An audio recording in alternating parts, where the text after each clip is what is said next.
तो जनाब, all thanks to the exclusive food chains और जितने भी यहाँ पे हमारे पास रेस्टोरेंट्स हैं और जगह जगह ढाबे हैं खानों के, जो हम बहुत शौक़ से खाते हैं, ऑयल में तले हुए, बुने हुए और डूबे हुए खाने, और पराठे और सॉफ्ट ड्रिंक्स और ये सारी चीज़ें, इन सारी जो भी ये लोग हैं ना, इन सब का शुक्रिया अदा करना चाहिए कि फ़ाइनली हम लोग किसी और चीज़ में हो ना हो, लेकिन पाकिस्तान नंबर 1 पे है डायबिटिक्स में।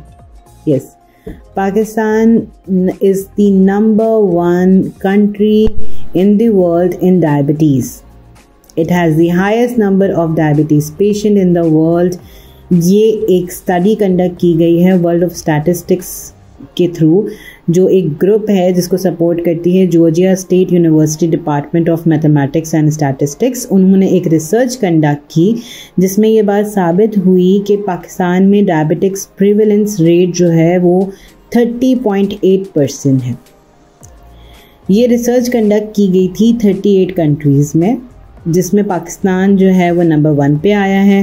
पाकिस्तान के बाद है कुवैत, जिसकी है diabetics incident rate of around 24.9%, and then Egypt जो कि 3rd नंबर पे आता है विद द 20.9%। तो मैं जब ये न्यूज़ पढ़ रही थी तो मुझे लगा कि चलें किसी और में ना सही, पाकिस्तान इस चीज़ में तो नंबर 1 पे है, तो let's have a podcast on this. तो जी, welcome once again to this channel mind fuel, and I hope कि आप लोग सब ठीक ठाक होंगे, खैरियत से होंगे। अगर आप चाहते हैं कि आप थोड़े से अपने लाइफस्टाइल को मैनेज करें तो प्लीज़ इस पॉडकास्ट को एंड तक देखिएगा। और अगर आपको लगता है कि you are happy with all the Knorr noodles, कुलीस, कुरकुरे और कबाब, पराठा, रोल, शरबत और पता नहीं कौन कौन सी चीज़ों, इनके साथ अगर आप खुश हैं अपनी ज़िंदगी में और आप नहीं चाहते कि आपकी लाइफ में जो एक डायबिटिक्स का थ्रेट है वो ना आए, तो प्लीज़ आप स्किप कर दें इसको यहीं पे। वरना अगर आप चाहते हैं कि थोड़ा सा आपको एक मोटिवेशन मिले टुवर्ड्स अ हेल्दी लाइफस्टाइल, तो प्लीज़ इस वीडियो को एंड तक देखिए। तो अगर हम इस स्टैटिक्स के हिसाब से जाते हैं जनाब, तो अराउंड कोई 33 मिलियन लोग जो हैं पाकिस्तान में वो डायबिटीज़ का शिकार हैं, यानी कि ज़ियाबतीस, इसको शायद उर्दू में यही बोलते हैं, या हाँ जी। और ये जो नंबर है वो रेज़ हो सकता है अप टू 46 मिलियन बाय 2030। ये एक ख़तरनाक बात है अगर मजाक से हट के सोचा जाए तो, लेकिन मजाक में हम जो अपनी सेहत के साथ मजाक करते हैं वो इतना ज़्यादा अनफॉर्चुनेट होता है कि हम इस तरह की न्यूज़ में आ रहे होते हैं। हालांकि हमसे बड़ा इंडिया है लेकिन ये कि we are there on top of the list. चलें जी, तो जी स्टार्ट करते हैं। बहुत सारे फैक्टर्स हैं, उनमें से जो सबसे मेजर फैक्टर है वो ओबेसिटी है। Pakistan is one of the countries with the highest rate of obesity in the world. हम में से अक्सर लोग मोटे होते हैं। आप इसका अंदाज़ा इस तरह लगा सकते हैं कि अगर एक कमरे में 10 लोग हैं, उनमें से 4 लोग मोटापे का शिकार होंगे। And this is alarming. मतलब आप समझिए कि 60% of the ratio of adults are the problematic towards obesity. मतलब वो बहुत ज़्यादा मोटे होंगे, फिर उसके बाद ओबीस और ओवरवेट वाली कैटेगरी आती है, एंड देन स्लिम्स, फिर आते हैं कि चलो जी कोई एक हेल्दी लाइफस्टाइल है। तो अगर आप इस हिसाब से देखें तो ओवर 60% यानी कि अराउंड 70% लोग जो हैं वो ओवरवेट हैं और इस प्रॉब्लम का शिकार हैं। And being overweight is the first red flag when it comes to diabetics. अच्छा, डायबिटिक्स जो है वो बॉर्डर लाइन भी होता है और ये सबको ही मालूम होगा ये चीज़ें। मैं डॉक्टर तो नहीं हूँ तो मैं ज़्यादा डिटेल में नहीं जाऊँगी, लेकिन I can share my own lifestyle management thing कि मैं आपको अपनी चीज़ें बता सकती हूँ। I have had been a patient of PCOS और इट इज़ समवेयर उसमें जो इंसुलिन रेजिस्टेंस का प्रॉब्लम होता है, एंड जिन लोगों को PCOS है उनको पता है कि उन्हें मीठे की बहुत ज़्यादा क्रेविंग्स होती हैं और उनमें से अक्सर लोग मोटापे का शिकार होते हैं। I have had been in the worst phase of PCOS, जहाँ पे मैं बहुत ज़्यादा ओवरवेट थी और बहुत ज़्यादा I had to struggle with lots of things in my life because of this problem. Then finally 2 years back I decided that why should I sacrifice my own life just because I want to enjoy the things which I should not. मतलब खाने से ज़िंदगी जो है ना, मतलब मुझे 2 साल पहले ये चीज़ समझ में आ गई कि आपको ज़िंदगी खाने के लिए नहीं गुजारनी चाहिए, बल्कि ज़िंदगी गुजारने के लिए खाना चाहिए। और ज़रूरी नहीं है कि आप रोज़ाना जो है वो पिज़्ज़ा बर्गर के ऊपर अपनी ज़िंदगी गुजारें और नूडल्स खा के गुजारें। It is not necessary. अगर आप चाहते हैं कि आपकी ज़िंदगी क्वालिटी के साथ एक अच्छी लाइफ आप गुजारें तो बहुत ज़रूरी है कि आप अपने खाने पे फोकस करें। आप अपने खाना आप हेल्दी खाएं, पेट भर के। आप पहली बात तो ये कि पोर्शंस में खाने पे जाएं, कोशिश करें कि आप पोर्शन कंट्रोल पे जाएं और हर चीज़ खाएं। डाइट्स को फॉलो ना करें, हर चीज़ खाएं। कार्ब्स लें, प्रोटीन्स लें, फैट्स लें, हर चीज़ लें, लेकिन एक प्रॉपर क्वांटिटी में लें। जो आपके लिए, जो आपकी बॉडी की नीड है उस हिसाब से लें। कोशिश करें कि मल्टीविटामिन्स पे ना जाएं, क्योंकि लेटर ऑन वो आपकी किडनी पे किसी न किसी उम्र की किसी न किसी हिस्से पे वो आपकी किडनी पे जाके अफेक्ट करता है, क्योंकि वो ड्रग है ना at the end of the day. और फिर आपको और फर्दर प्रॉब्लम्स, मतलब देखें एक ओवरवेट जो है ना, इट इज़ द जड़ ऑफ सो मैनी प्रॉब्लम्स। सिर्फ डायबिटिक्स नहीं, और बहुत सारी बीमारियों की जड़ है आपका ओवरवेट होना और बहुत अनहेल्दी डाइट को फॉलो करना। So this is the problem. हमारे पास क्या होता है कि ये चीज़ें हम अपनी लाइफस्टाइल को मैनेज ही नहीं करते। मैंने बहुत सारी माओं को देखा है कि उनके बच्चे जब भूखे होते हैं तो वो उनको इंडोमी, मैगी, नॉर नूडल्स पकड़ा देते हैं कि ये खा लो, क्योंकि उसके पैकेट पे लिखा हुआ होता है कि ये फुल मील है।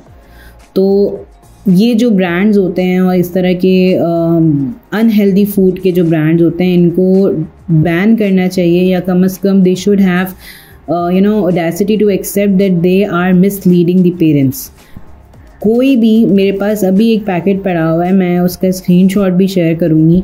वो अभी मैं, मतलब वो कहते हैं ना कि आप इंसान हैं, आपकी कहीं ना कहीं क्रेविंग होती है। मैंने बहुत टाइम के बाद एक पैकेट ख़रीदा नूडल्स का, एंड मैंने इसको ये सोच कर रखा हुआ है कि या तो मैं अपने आप को कंट्रोल करूँगी, या मेरा किसी दिन बहुत दिल चाहेगा तो मैं इसको फाइनली बना के खा लूँगी, या फिर बच्चों के किसी के भी खाने में ये आ जाएगा, but just for the sake of the sake मैंने इसको लेके ख़रीदा।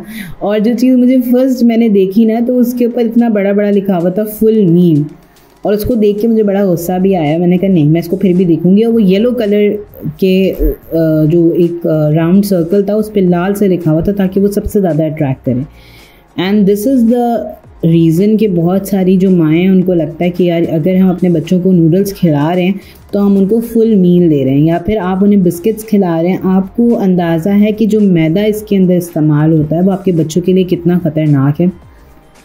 आपके बच्चों के स्टमक के लिए, उनके डाइजेशन के लिए बहुत ज़्यादा प्रॉब्लमेटिक है। और ये प्रॉब्लम्स स्टार्ट होती हैं बचपन से, और एज के साथ ये चीज़ें बढ़ती हैं।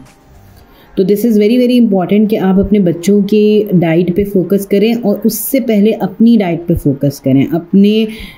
अपना जब अगर आपका हेल्दी फूड इनटेक होगा ना, तो आपके बच्चे भी जब ये देखेंगे कि उनके माँ बाप जो हैं वो हेल्दी खाना खाते हैं, तो वो ख़ुद भी फिर टूवर्ड्स हेल्दी फूड या हेल्दी डाइट की तरफ जाएंगे। तो अगर आप देखें कि ओबेसिटी की हम बात करें, तो obesity is basically a major risk factor for the type 2 diabetics, and it is very very common in Pakistan. उसके बाद बात आती है फ़िज़िकल इनएक्टिविटी की। अनफॉर्चुनेटली हम में से जो ज़्यादातर लोग हैं वो आप मर्द हजरात की बात करें तो वो पूरा दिन ऑफिस में बैठे रहते हैं। ऑफ कोर्स काम उनका ऑफिस में होता है, तो जो लोग फील्ड पे नहीं होते उनका ज़्यादातर जो कहना चाहिए ना, और कहते हैं डेस्क जॉब जो कर रहे होते हैं, तो वो पूरा दिन अगर डेस्क पे बैठे रहते हैं तो उनका कोई फिज़िकल एक्टिविटी नहीं होती। तो उनके लिए भी ये चीज़ बहुत ज़्यादा डेंजरस है। अगर आपकी जॉब में कोई भी फिज़िकल एक्टिविटी इन्वॉल्व नहीं है, आपने सिर्फ कंप्यूटर के सामने बैठना है, तो प्लीज़ कोशिश करें कि थोड़े टाइम के बाद आप उठें, चलें फिरें। आपकी ऑफिस बिल्डिंग में डेफिनेटली स्टेयर्स होंगी, कुछ नहीं आपने स्टेयर्स में से 10 दफ़ा आप नीचे उतरें, 10 दफ़ा ऊपर चलें। ऑन काउंट ऑफ 10 आप ये करें, आपको थोड़ा सा अपनी लाइफस्टाइल में आप फील करोगे कि आपकी बॉडी एक्टिवेट हो रही है।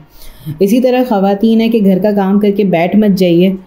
आप please instead of wasting your time in different things, आप अपना घर का काम भी करिए, थोड़ी सी वॉक भी करिए, थोड़ा अपने आप को एक्टिव करिए। एक डॉक्टर हैं, मैं उनका लिंक यहाँ पे शेयर कर दूँगी डिस्क्रिप्शन में। वो बहुत अच्छा एडवाइस करते हैं। उनका यूट्यूब चैनल है, लाइफस्टाइल मैनेजमेंट के हवाले से उनकी बहुत अमेजिंग वीडियोस होती हैं। मुझे उनका नाम इस वक्त जहन में भी नहीं आ रहा, मुझे प्रोनाउंसिएशन में भी थोड़ा सा प्रॉब्लम होता है। जब मैं उनका नाम प्रोनाउंस करती हूँ तो मुझे थोड़ा सा डिफ़िकल्टी होती है। तो मैं उनकी वीडियोस, उनका लिंक जो है ना वो मैं शेयर करती हूँ इस यहाँ पे डिस्क्रिप्शन में। तो उनके मुताबिक मैंने उनको बहुत फॉलो किया था जब मैंने वेट लॉस किया। तो उनके मुताबिक जो एक हेल्दी पर्सन है वो सिर्फ पूरे दिन में 90 मिनट्स का एक ब्रेक ले सकता है। पूरे दिन में 90 मिनट्स का break for a rest period. Resting period से आपने खाना खाने के बाद, जिसे हम कैलुला कहते हैं, वो आप ले सकते हैं। वो आप 90 मिनट का एक ब्रेक ले लें, या आप स्प्लिट कर दें 30 मिनट्स में, या चलें कुछ भी टाइम में आप थोड़ा थोड़ा स्प्लिट करके भी आप इसको यूज़ कर सकते हैं, but not more than 90 minutes. और टाइम पे आप सो जाएं। खाना आपने 8 बजे बाय 8 o'clock के बाद आपने कुछ नहीं खाना। उसके बाद आप ग्रीन टी पी लें। सुबह आप जितनी जल्दी नाश्ता टाइम पे करेंगे उतनी अच्छी आपकी हेल्दी लाइफ जो है वो मेंटेन होगी। देर से नाश्ता करना, देर से खाना खाना एंड देन देर से सोना, this is a very dangerous thing. जितनी आपकी अच्छी नींद पूरी होगी उतना अच्छा आपका हार्मोनल साइकिल भी होगा और आपका लाइफस्टाइल भी बहुत अच्छा मैनेज होगा। So this is very very important.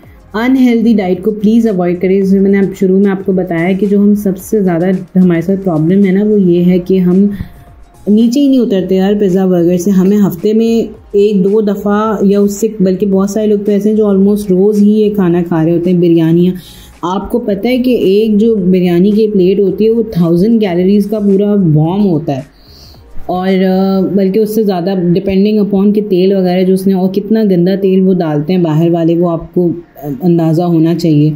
And then फिर आप बिरयानी खा रहे हैं, कभी आप पिज़्ज़ा खा रहे हैं, कभी आप बर्गर खा रहे हैं, कभी आप बन कबाब खा रहे हैं, कभी आप बाहर का वो छोले, अंडे छोले और छोला पराठा और छोला रोटी, छोला नान, इस तरह की चीज़ें आप खा रहे हैं, कभी आप रोस्ट और इस तरह की चीज़ें खा रहे हैं। सुनने में और देखने में ये चीज़ें बहुत ज़्यादा अट्रैक्ट करती हैं कि आपका दिल चाहता है कि खा लें, क्योंकि मज़े की बहुत होती हैं।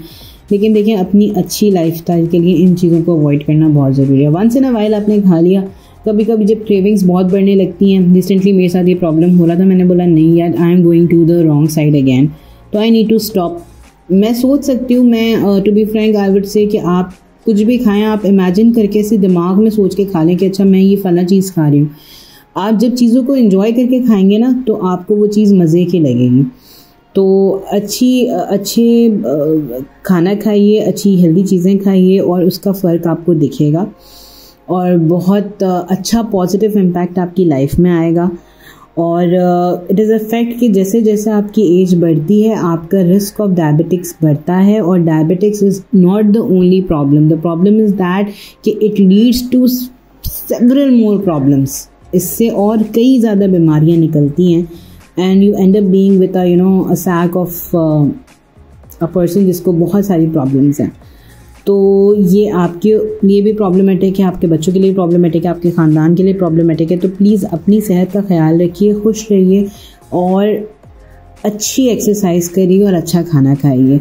अपने डॉक्टर से पूछें या किसी अच्छे मेडिकल एक्सपर्ट से पूछें कि आपके लिए कौन सी एक्सरसाइज सूटेबल है।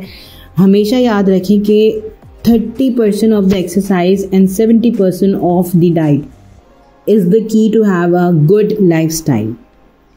इस रेशियो के हिसाब से आपको अपनी लाइफ मैनेज करनी है। तो अपने आप को हेल्दी रखें। अपनी आप खुद सोचें कि अगर आप अच्छे लगेंगे, स्मार्ट लगेंगे तो आपको कितना अच्छा फील होगा। अगर आप चाहते हैं कि आप अच्छे लगें, अगर आप चाहते हैं कि आप यंग रहें, आप चाहते हैं कि आपकी लाइफ अच्छी गुजरे, तो प्लीज़ अपने खाने पे और अपनी फ़िज़िकल एक्टिविटीज़ पे बहुत ज़्यादा फोकस करें। फ़ोन का कम इस्तेमाल करें और ज़रूरत के तहत चीज़ें इस्तेमाल करें। किसी भी चीज़ का एक्सेस यूजेज जो है वो आपके लिए ख़तरनाक हो सकता है। This is all from my side. I hope आपको ये पॉडकास्ट अच्छा लगा होगा। अगर अच्छा लगा है तो अपने फ्रेंड्स एंड फैमिलीज़ में शेयर करिए और इस चैनल को सब्सक्राइब करिए। Thanks a lot and thank you for the support. Till the next podcast, हम अपना ख्याल रखिए, अपने पेरेंट्स का ख्याल रखिए, अपने आसपास के अतराफ़ में जो लोग हैं उनका ख्याल रखिए, दुआओं में याद रखिए। अल्लाह हाफ़िज़। Thank you. Bye bye.